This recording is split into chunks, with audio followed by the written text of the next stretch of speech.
प्यार। ओ पगली लड़की, प्यार तुम्हारे लिए नहीं है।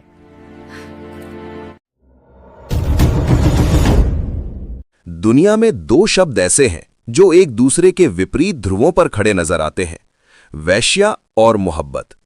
एक जिस्म का बाजार है जहां हर चीज की कीमत तय है, दूसरा रूह का सौदा है जहां इंसान खुद को हार जाता है। जब एक वैश्या की जिंदगी में मोहब्बत दस्तक देती है तो वो वरदान नहीं, एक श्राप बन जाती है, क्योंकि समाज उसे जिस्म बेचने की इजाजत तो देता है पर दिल लगाने की नहीं। ये कहानी उसी औरत की है जिसका शरीर सबका था पर रूह पर ताला लगा था। आज से 22 साल पहले बनारस की एक अंधेरी और तूफानी रात थी। आसमान से गिरती बिजली जैसे जमीन को चीर देना चाहती थी। रेलवे की पटरियों के पास एक जर्जर झोपड़ी में सुमित्रा का जन्म हुआ। सुमित्रा की मां राधा बेसुध पड़ी थी और उसका पिता दीनदयाल गुस्से में बाहर खड़ा था। दीनदयाल राधा से गुस्से में चिल्लाकर कहता है, इसे यहां से हटा राधा, मैं इसे पालने की हिम्मत नहीं रखता। पहले ही 2 लड़कियां घर में भूखी मर रही हैं, अब ये तीसरी बला कहां से पालूंगा। इसे कहीं छोड़ा वरना मैं इसे पटरी पर लिटा दूंगा। राधा रोते हुए दीनदयाल से गिड़गिड़ाकर कहती है, ऐसा मत कीजिए, ये हमारी अपनी बच्ची है, मां हूं मैं इसकी, कैसे इसे इस कड़कती बिजली में बाहर फेंक दूं। थोड़ा रहम कीजिए, भगवान कोई ना कोई रास्ता जरूर दिखाएगा। दीनदयाल अपनी पत्नी का हाथ झटकते हुए कहता है, भगवान रास्ता नहीं रोटी मांगता है और मेरे पास इसे खिलाने के लिए जहर के भी पैसे नहीं हैं। चुपचाप इसे उस चादर में लपेट और मेरे हवाले कर, वरना आज मैं तुझे भी घर से निकाल दूंगा। दीनदयाल ने जबरदस्ती उस नन्ही बच्ची को उठाया और पास की रेलवे पटली के किनारे एक पुराने पत्थर पर छोड़ आया। तभी वहां से एक तांगा गुजरा जिसमें गुलजार मंजिल की मालकिन बड़ी बी बैठी थी। उसने बच्ची के रोने की आवाज सुनी और तांगा रुकवाया। बड़ी बी अपने नौकर से कहती है, देख तो जरा, इस अंधेरे में कौन सा परिंदा चहक रहा है। अल्लाह, ये तो एक मासूम बच्ची है, कितनी खूबसूरत है, जैसे चांद का टुकड़ा जमीन पर गिर गया हो। जो इसे छोड़ गए वो खुदा के गुनहगार हैं, पर आज से ये मेरी अमानत है, मैं इसे सुमित्रा नाम देती हूं। सुमित्रा गुलजार मंजिल में बड़ी हुई। वो जितनी सुंदर थी उतनी ही उदास। 18 साल की होते होते उसकी खूबसूरती पूरे शहर में मशहूर हो गई। वो दिन सुमित्रा के लिए किसी कयामत से कम नहीं था जब उसे पहली बार महफिल में नाचने के लिए तैयार किया गया।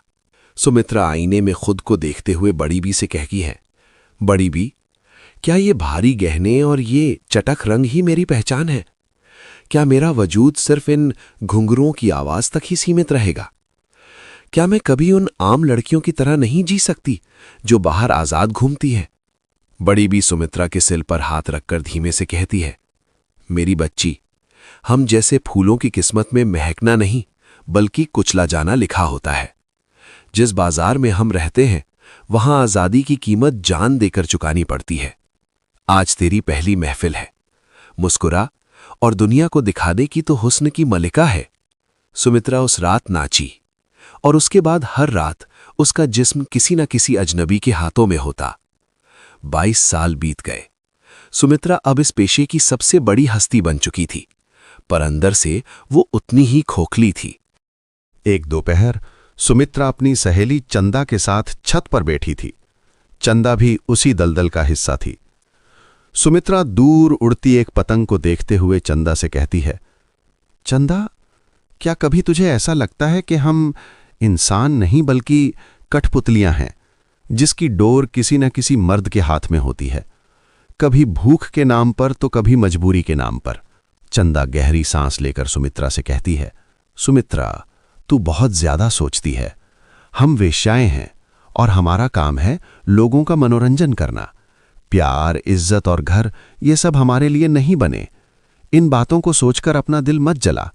सुमित्रा कड़वाहट के साथ चंदा से कहती है, दिल तो तब जलता है चंदा जब कमरे के अंदर कोई मर्द मेरे बदन को ऐसे नोचता है जैसे मैं कोई बेजान चीज हूं। उसे फर्क नहीं पड़ता कि मेरे सर में दर्द है या मेरे दिल में जख्म है, उसे बस अपनी हवस से मतलब होता है।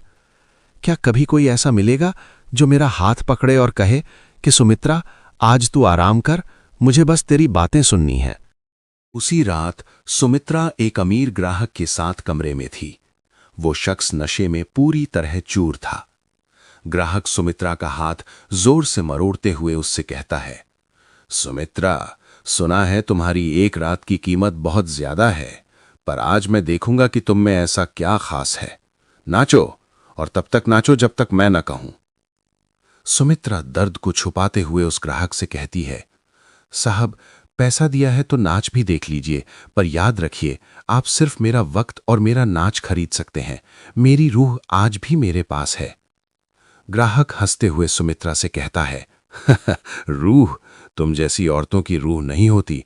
तुम सिर्फ मांस का एक टुकड़ा हो जो बाजार में बिकता है। अपनी औकात मत भूलो।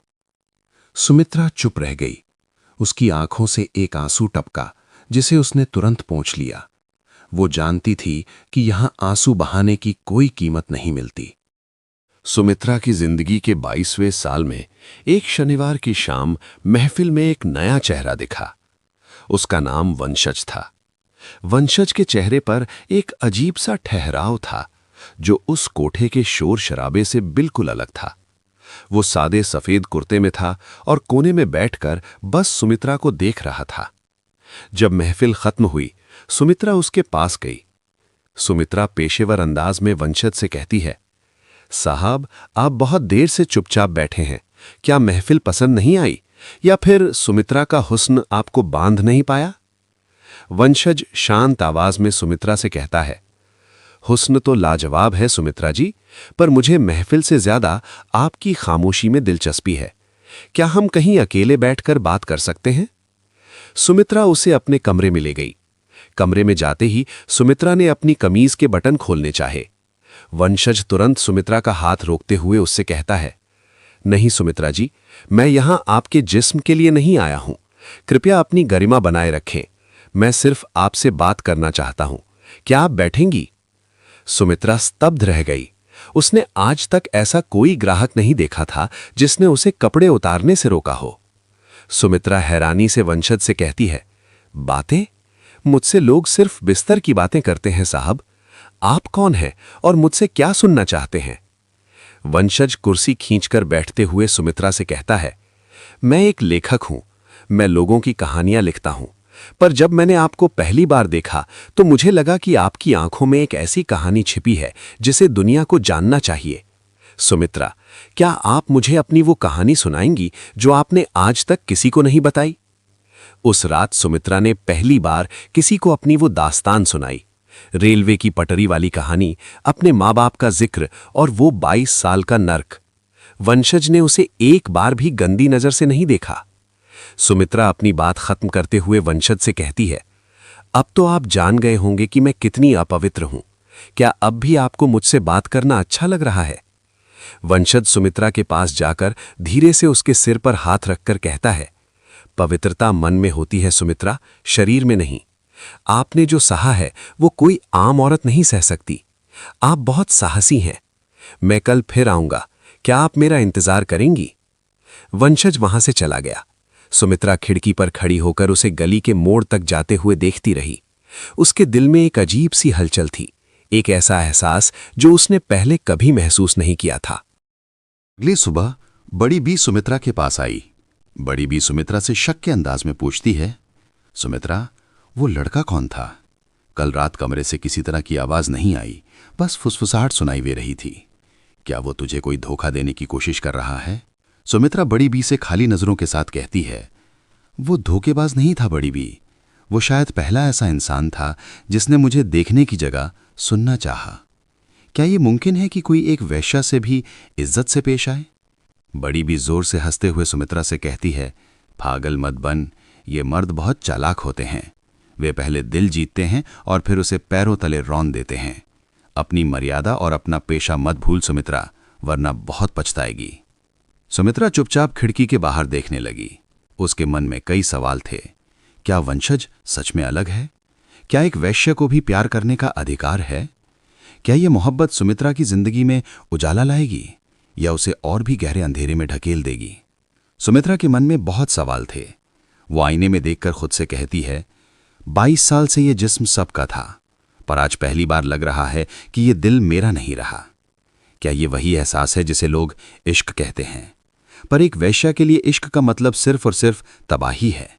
क्या मुझे रुक जाना चाहिए या इस आग में कूद जाना चाहिए? दोस्तों, तो सुमित्रा की कहानी को आज यहीं पर रोकते हैं। जल्द हम इसका सेकंड पार्ट लाने वाले हैं। आप बस कमेंट में पार्ट 2 लिखकर हमारा मनोबल जरूर बढ़ाएं। और हाँ, ये कमेंट करके बताएं कि क्या लगता है आपको, एक वेश्या भी आम लड़कियों की तरह प्यार करना चाहिए? अपनी राय कमेंट में जरूर दें और अपना इस कहानी का बेस्ट पार्ट भी कमेंट करें। Thank you.